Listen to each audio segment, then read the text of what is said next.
Good evening, YouTubers and God's Eagle Eyes.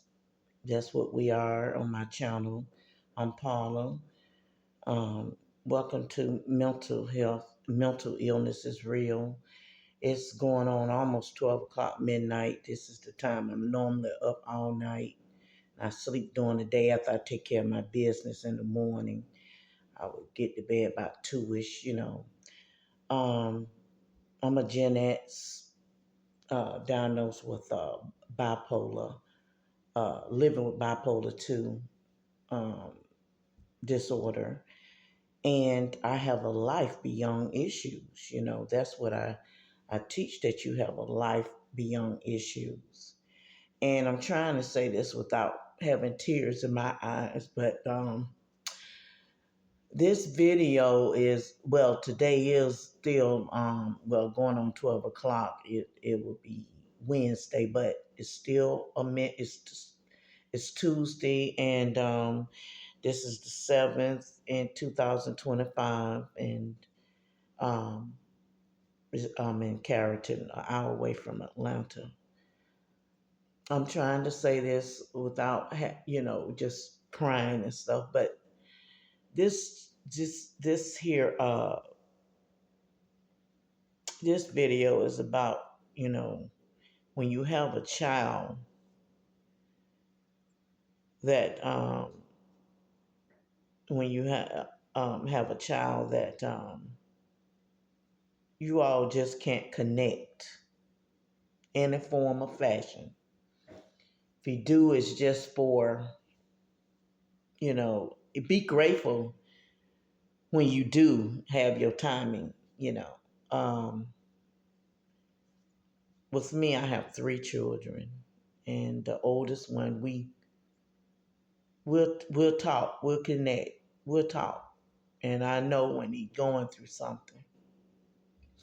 And then the middle child, the oldest daughter, which is 29. My son is 37, but he gave me three grands, and my daughter 29, and she and her sister, they still live with their dad and the rest of the family. And you know, she's always been the one to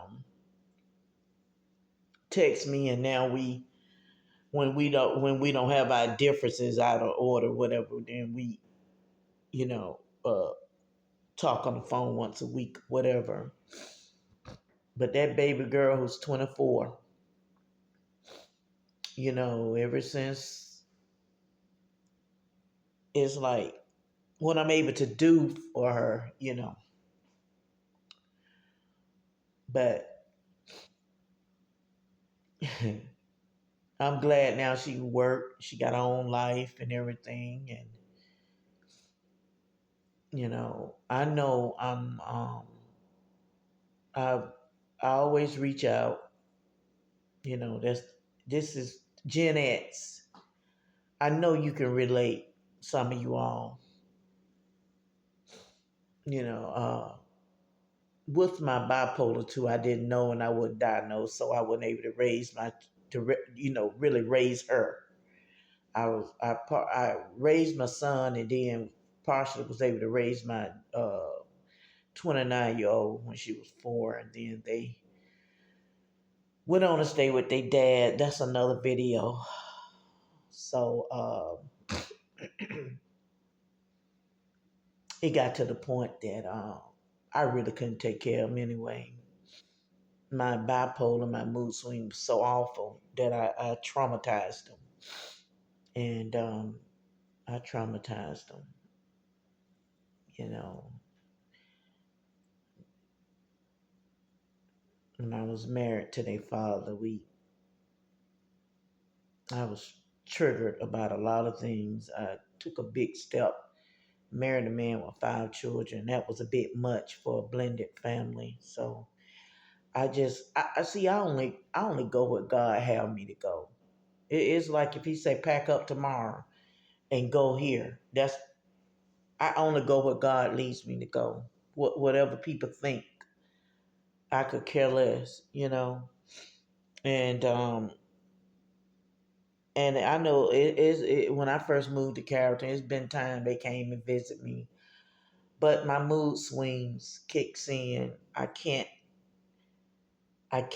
take much, like excuse me, having people,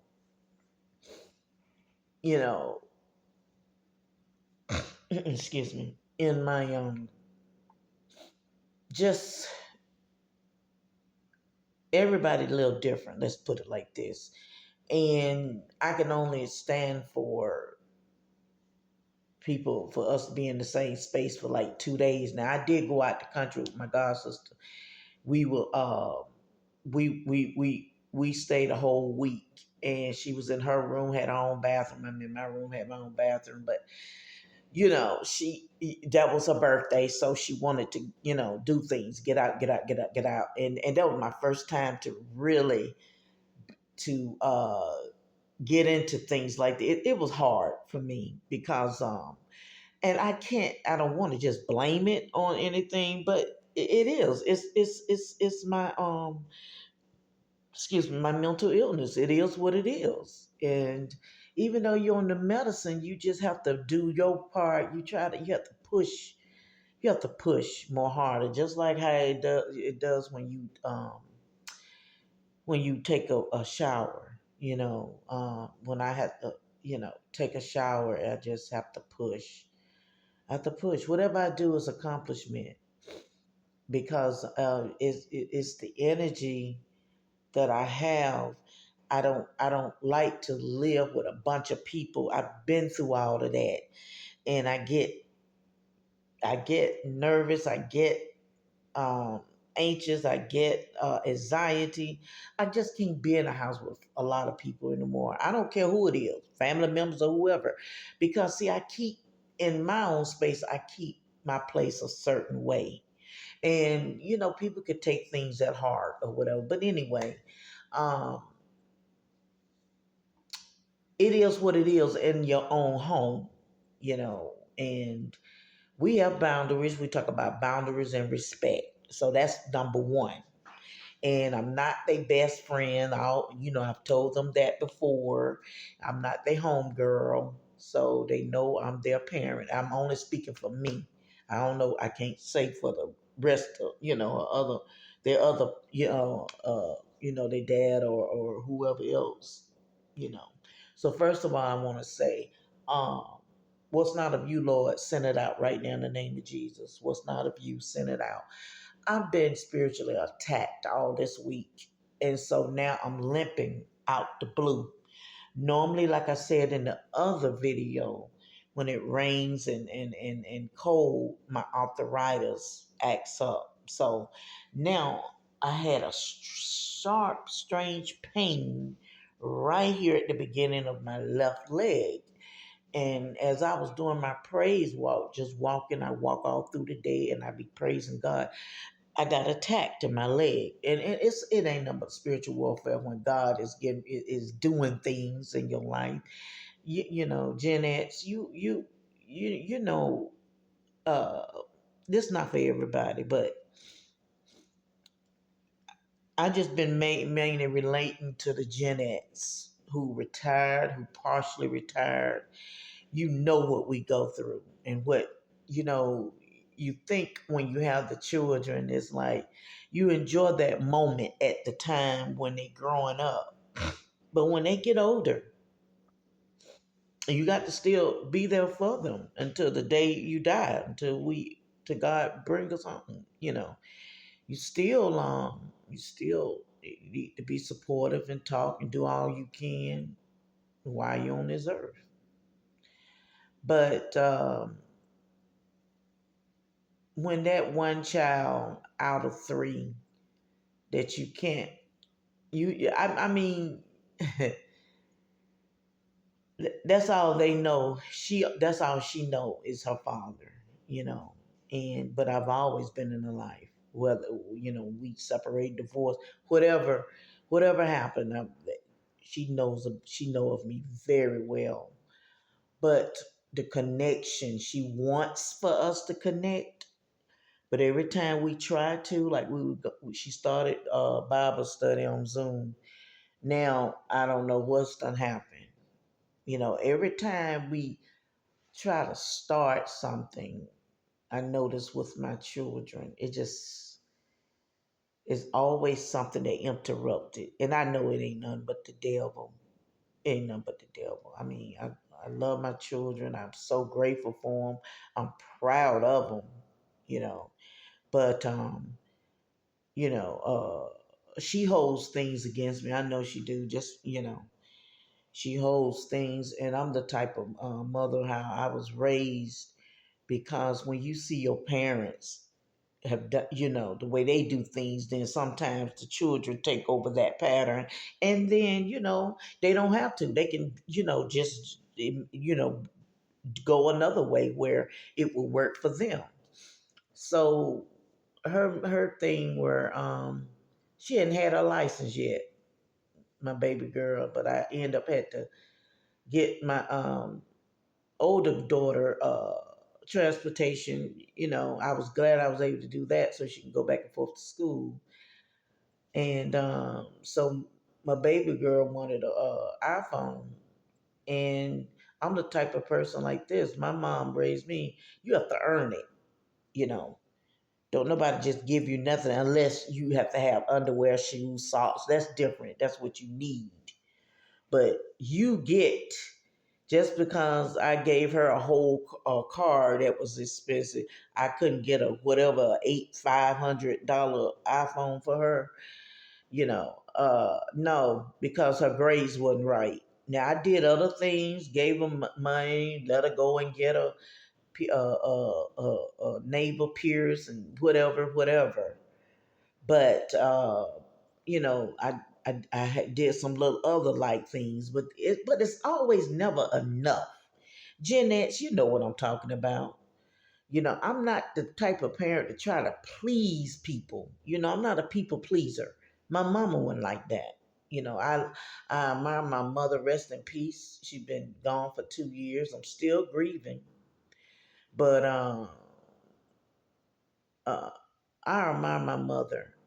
And even though my mother and I, we had differences, um, it was to the point we couldn't live together. And that's another thing. I can't live with nobody, nor my children. But we could talk all day on phone. We could talk, me and my older daughter and son, and this just been bothering me so much, so long, and I had to end up just saying something because every damn year, I mean, ever since the baby girl, been a teenager, is always somebody that's in her life, but I could come over there thinking that my other daughter done told her that I was coming, but you know, it'd be nice. Well, we did. They would do nice things for me on my birthday. We would all get together, or I know I'm just rambling right now.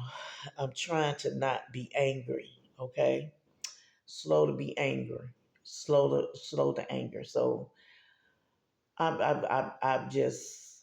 It's like it's never. It's like I don't want to say it, but is it gonna ever get better? You know. She knows me. We've all been together. They spent the night, but I don't know. I really don't know. Only thing I can say, you all, us as Gen X, we all got something that we deal with our children, and I guess they feel the same way with their parents. But like I say, with my mom, I don't care however she got on my nerve, whatever. I take the time. I took the time out and called her every day, even when I'm married or dating. It wasn't no damn excuse. I called my mom, and if I don't talk to her but a minute or two, hey, you all right? What's going on? Yeah, I'm fine. I'm just up here looking at TV or something like that. Okay, I'll just come check on you. Love you. All right. Um, you know, just to check, let her know I'm all right, and see if she's still. She was still going out doing her thing, but I still call. I don't understand um, some of these generations toward their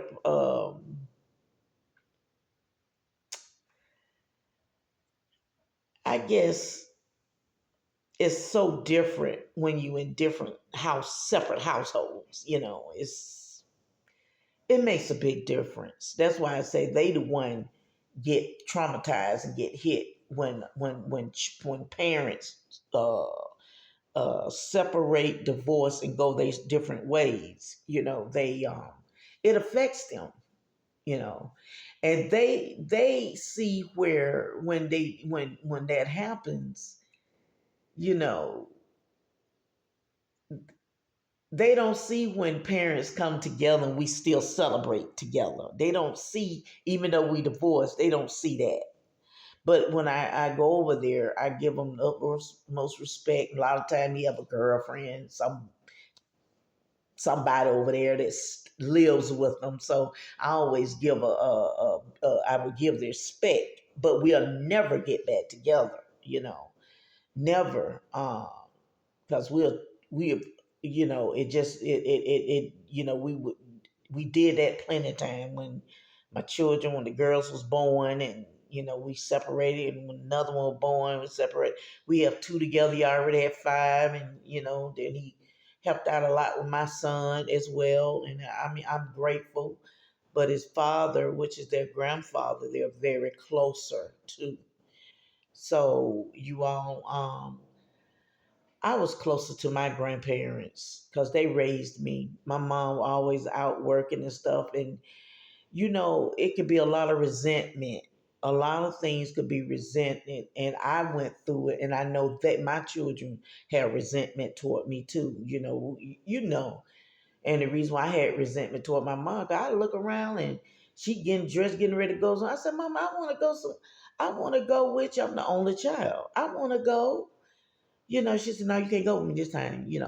So I stayed up with grandma, bored in that big ass house, brick house on Bankhead and stuff, and I mean, you know, it- it's bad. I just did the video on "Don't Look Back." Don't let your past make you salty. So I'm still a little salty. I'm salty. I'm working on it, working on my heart. The resentment, mom rest in peace, when she would be getting ready and going. And I know she wouldn't be going to work when she was doing Mary Kay, but she would be going somewhere else. I understand, you got to get out because you've been working. Look, we know since we're grown now, so I was just so glad that they were able to grow up with each other and do their own thing. And so now um I'm just a loner like I've always.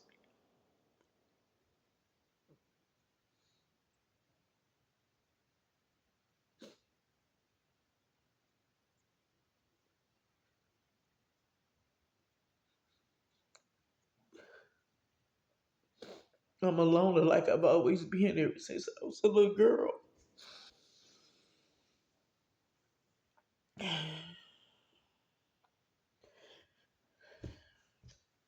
But my God sister tried to push me and do that. But I don't want nobody to push me. I don't need no um you don't be needing nobody to judge, or you don't need nobody to dictate to you and stuff.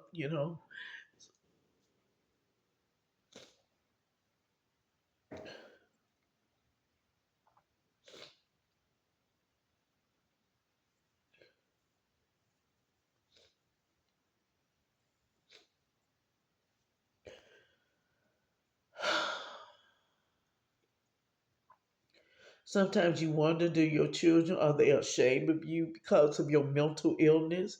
I have no shame to say I'm I live with bipolar 2 disorder. In fact, the baby girl is all three of my children is a part of me. They, because of course I've Carried them for 9 months each, okay? And that's another thing. I had epidermal with all three of them, so I think also that's my side effect, that my body's always in pain. And then I've been in car accidents and like in the 90s and stuff. Money or whatever cannot replace your body unless you go and get surgery and all that. I'm not going through all that. They wanted to do something to my back and stuff. I'm not taking no knee to my back. So it's just,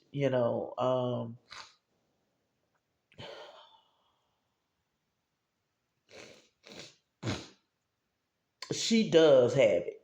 My baby girl, she has it. She has mood swing. She just not diagnosed. Her dad don't want her. Now she's 24, so she can do the hell what she want to do. So, but he didn't want her to be on meds and all that. So, but like I said, she grown and she can go over there and take her butt, to wherever she be. And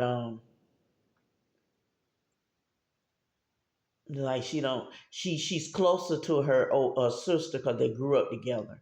And like my son, he got his own life, his own problems and all that with his girl and stuff. And so I don't think they too much talk much, but she's closer to the baby girl. And yeah, it'd be a resentment. I resent it at times. I do. She closer to the older sister because the older sister has helped out. Well, my son has helped raise them, so so they've done a lot. I'm proud of them, but it's just I resent the fact that she's closer to everybody else but me. And it's like, when are we gonna have a chance? When is she gonna? I'm always reaching out. I'm sick. I'm damn sick and tired of trying to always reach out to you, and you still, you be in tears and say, yes, I want us to be close and all that, but you ain't showing no effort. You know, she's always trying to get her love elsewhere and under whoever she's with, which I'm glad she has a social life. I'm glad that she's going the right way with her social life. But you're not and you be I know she be busy working. I'm so grateful because it was hard for her to really realize. It took a minute. Nobody ain't helping me and this and that, and now she's able to do stuff on her own, and I am so happy. I'm very happy. She's a young lady, and both of them, they want to wait till they get married to have children. I'm proud of them. I mean, my son was married, but people go through divorces and stuff. So that I've been married twice, so I know I'm rambling. But anyway, Gen X, it's always gonna it's that one child that some of us can relate, that we don't. I need to talk to the one that we don't relate to, that we don't have a close. And there's a lot of y'all Gen X, I know. A lot of my YouTube is dealing with my videos, past couple of videos, been talking to Gen X. I need to talk to retired Gen X, chosen ones, God's eagle eyes. I just had to let it out tonight. I'm really, really, really been attacked for couple of months, all in my dreams. And because, when you trying to just, pray, intercede, and God wakes me up at 3 and all of that, and I have to get up, wash my face, brush my teeth, freshen up. I walk around, I'm gonna do my little walk around after I finish this, and it's a praise walk. So I'm going over 24 minutes. I noticed my long videos, I get one or two, views. It whatever, but I could do anything with the short videos and get so many hits on it. It's amazing. But anyway, I'm doing what God had me to do. I'm a little salty and bitter tonight, but I'm trying to say is, Gen X, you know, um, how we handle that one that is not close to us. We only thing we could do is leave it in God's hand. Just give. That's all we can do is give our children to God. And I keep doing that. You can't give them to God then take them back. Shoot.